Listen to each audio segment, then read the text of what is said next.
Hello and welcome to Shar's Craft Haven. Today we have a illustrious guest. The topic for today is we're going to be talking about lasering, creativity, and parenting. Um, as always, like, subscribe, comment, ask us any laser-related parenting questions in the comments. And without further ado, let's get to it. So first off, I know that I've been asked this before. When I say I've got a laser at home, um, why a laser? What's your interest in lasers or experience before we got our laser box? Yeah, so my first experience with lasers was at a library makerspace, and I was just blown away by the power of one machine and the potential, all the things that you could do with it and make with it. And so we did some experimenting there, and I made coasters for all of the members of my family for a family reunion. I made some teacher gifts. Made some other things like personalized, kind of a family tree, just experimenting with different things like that really could kind of be keepsakes and personalized family treasures. So I found it really, really cool. I also found the machine itself challenging. So I loved the finished product, and I loved learning how to get it to a place where I could see what's on my screen come to life, which was really cool. But the laser itself was hard, and the librarian basically did that part for me. She coached me through it, but I didn't. It was hard. So. Yeah, and just a little clarity around that. It was an industrial style laser, so there was no camera. You physically had to set the focus and those kind of things, so it was not user friendly. So why did the LaserBox Pro seem to be good for a home laser with kids in mind? Yeah, so there were a couple of things. One is safety. It's enclosed and that kind of thing. We didn't have to try and create some kind of a box to keep it safe from the kids. But the real, the real tipping point was the laser what you draw. I have young kids at the time. I think they were 6 and 4 or 6 and 3. And I loved the idea that as they grew, their own art could come to life in a more durable form. It also could preserve those moments. So, for example, my daughter traced her hand, and so we have her handprint, and my son wrote her name. So we have his handwriting and her handprint to capture that moment. That was one of the first things we did. Yeah, and again, they physically traced it out on a piece of wood. A red Sharpie was cut lines, and then black Sharpie was to engrave. So no computer was involved. They could trace, put it in, and then press go and watch it happen. Um, so, so we've talked a little bit about the initial steps of having a LaserBox Pro, but what did you notice with the kids' creativity when they started getting into using it? I saw so much creativity. They got so excited about doing things, and it didn't take much. We did a bunch with just cardboard. So we made these magic wands. I came home one day, and here it's just corrugated cardboard.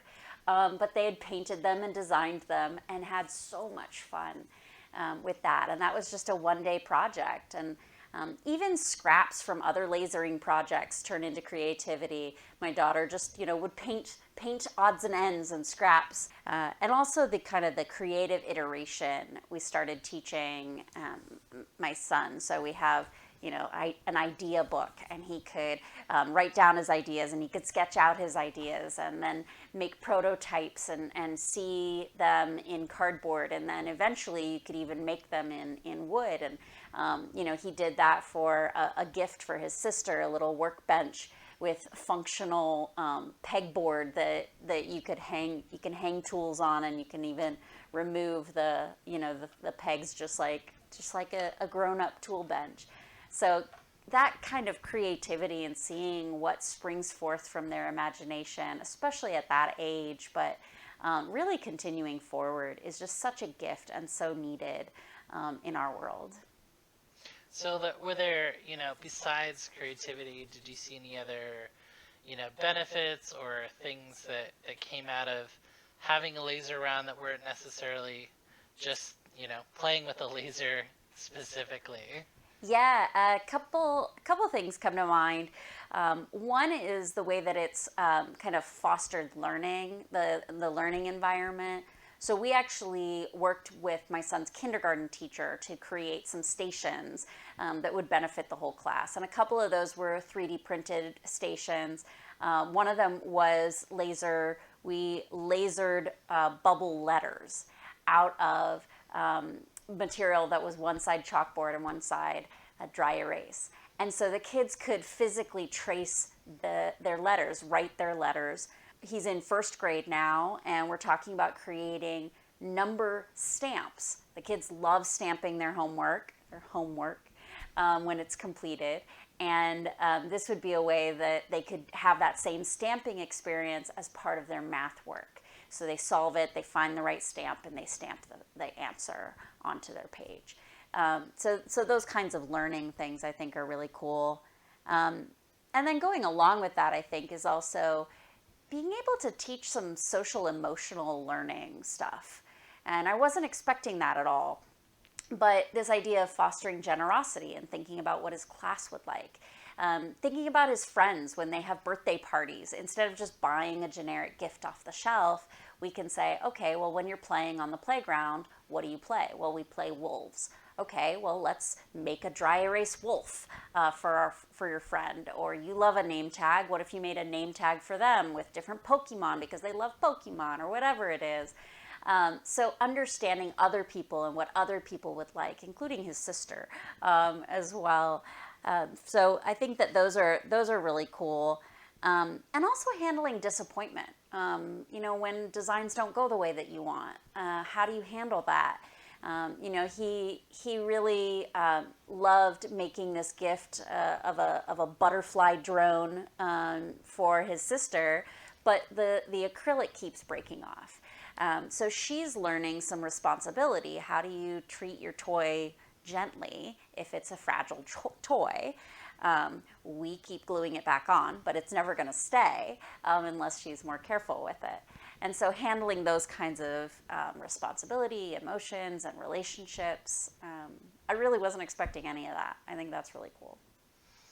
Yeah, and along with the drone, seeing the properties of things. So this won't glue to that, or like developing the toy in itself. He noticed something that I was making for somebody for a Christmas gift, which was a marble sensory wall. And he said, hey, that rolls really well, the prototype. And so he wanted to develop some toys that use that same principle instead of having wheels. And so he and I, we have Makerspace Saturdays, and we come to the space and toss around ideas. And then, he loves developing toys. He loves, all sorts of those engineering kind of skills that come out of, so we made a Swiss Army knife just based on an icon that we found, a SVG icon. And so seeing the potential and seeing him grow in his resilience, it broke.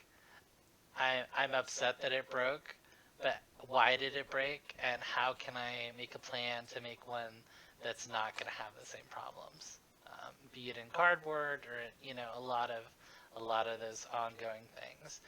Are there any other show and tell kind of things that we've missed? I know what I know he's enjoyed is his roll top box, so he can put his treasures in there. It's a living hinge, and so it's a flat piece of wood, and then it opens and closes. And this was something that I think was boxes.py that generated that file. Yeah, I really like the individuality, and the way that it fosters other play too. So that treasure box fosters all sorts of, um, you know, pirate adventures, whatever. Thank you, Mrs. Shar, for joining us and sharing a bit of your perspective. And as always, thanks for watching. Please like, subscribe. There are affiliate links in the description. They go a long way to helping us keep these videos coming. So, as always, have fun parenting and have fun lasering.